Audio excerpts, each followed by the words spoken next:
اگر آپ تل ابیب سے مغربی کنارے کے اختتام تک گاڑی چلانا چاہتے ہیں تو سمجھا جاتا ہے کہ آپ کو 1.5 گھنٹے سے بھی کم وقت لگے گا، لیکن جب آپ ان دونوں مقامات کی درمیانی مسافت گوگل میپ پر ڈالیں تو فوراً یہ پیغام ظاہر ہوتا ہے: یہ راستہ ملکی سرحدوں کو عبور کر سکتا ہے۔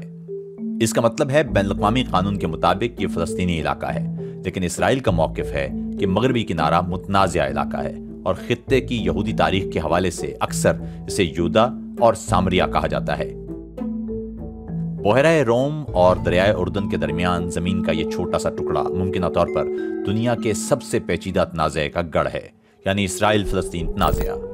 اور اکتوبر 2023 کے اوائل میں اس تنازع کی شدت میں اس وقت مزید اضافہ ہوا جب فلسطینی دہشت گرد گروپ حماس کے عسکریت پسندوں نے اسرائیلی علاقے میں داخل ہو کر بڑی تعداد میں عام شہریوں کو ہلاک کیا اور 200 سے زائد کو یرغمال بھی بنا لیا۔ اسرائیل نے اس کا جواب حماس پر بڑے پیمانے پر فضائی حملوں کے ساتھ کیا، جس میں عام شہری ہلاک ہوئے اور لاکھوں بے گھر بھی ہو گئے۔ یہ صرف ایک علاقائی تنازع ہی نہیں، کسی نہ کسی طرح پوری دنیا اس کی لپیٹ میں آ سکتی ہے۔ ہو سکتا ہے آپ کی اپنی حکومت اس تنازع کے حل کے لیے امن معاہدے کے سلسلے میں مذاکرات کا حصہ ہو۔ یہ بھی ممکن ہے کہ آپ کے ادا کیے گئے ٹیکسوں کا ایک حصہ اس خطے میں انسانی امداد یا پھر ہتھیاروں پر خرچ ہو رہا ہو۔ اور ایسا معلوم ہوتا ہے کہ اس تنازع کے بارے میں ہر کسی کی اپنی ایک رائے ہے۔ جنگیں، تشدد، جبر اور ناکام امن مذاکرات اس تنازع کی طویل تاریخ کا حصہ رہے ہیں۔ اس صورتحال نے بہت سے لوگوں کو نا امید بھی کر دیا، اور ہاں، اسرائیل اور فلسطین کے تنازع کو مد نظر رکھتے ہوئے یہ کہنا مشکل ہو جاتا ہے کہ اس کی شروعات کہاں سے کی جائے۔ ہمارے پاس اس تنازع سے جڑی ہر تفصیل کا جائزہ لینے کے لیے درکار وقت تو نہیں جس سے اس تنازع میں شامل تمام بین الاقوامی کرداروں کا احاطہ کیا جا سکے۔ اس لیے ہم اپنی توجہ ان تجاویز پر مرکوز کرنا چاہتے ہیں جو اس تنازع کے حل کے لیے برسوں سے پیش کی جا رہی ہیں، اور یہ معلوم کرنا چاہتے ہیں کہ آخر اس تنازع کے حل میں کیا رکاوٹیں حائل ہیں۔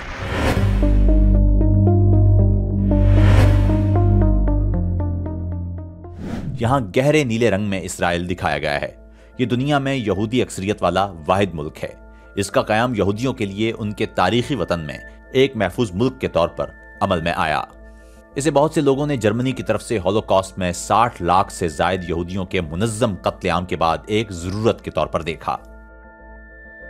اسرائیل کی آبادی 10 ملین ہے۔ اس آبادی کا 5واں حصہ فلسطینی نژاد عرب شہری ہیں۔ پھر یہاں فلسطینی علاقے ہیں۔ 30 لاکھ سے زائد فلسطینی مغربی کنارے میں رہتے ہیں۔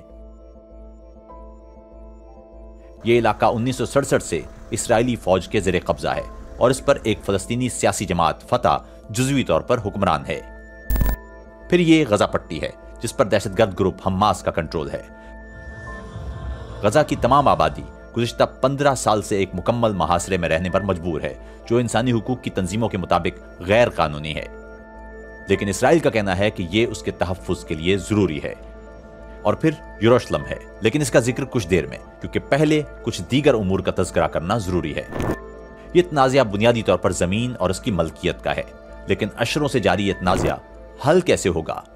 اس بارے میں سب سے زیادہ جس خیال پر بات کی جاتی ہے وہ 2 ریاستی حل ہے، ایک اسرائیلی اور ایک فلسطینی ریاست، جو ایک دوسرے کو تسلیم کریں اور بقائے باہمی کے تحت پرامن طریقے سے رہیں۔ اس معاملے کی مزید گہرائی میں جانے کے لیے ہم 2 ریاستی حل کی تاریخ کا مختصر جائزہ لیتے ہیں۔ 1947 میں برطانیہ اس خطے پر اپنا راج ختم کرنا چاہتا تھا۔ تب اقوام متحدہ نے فلسطین کے تاریخی علاقے کو عربوں اور یہودیوں کے مابین تقسیم کرنے کا منصوبہ تجویز کیا، جسے یہودیوں نے قبول جبکہ عربوں نے مسترد کر دیا۔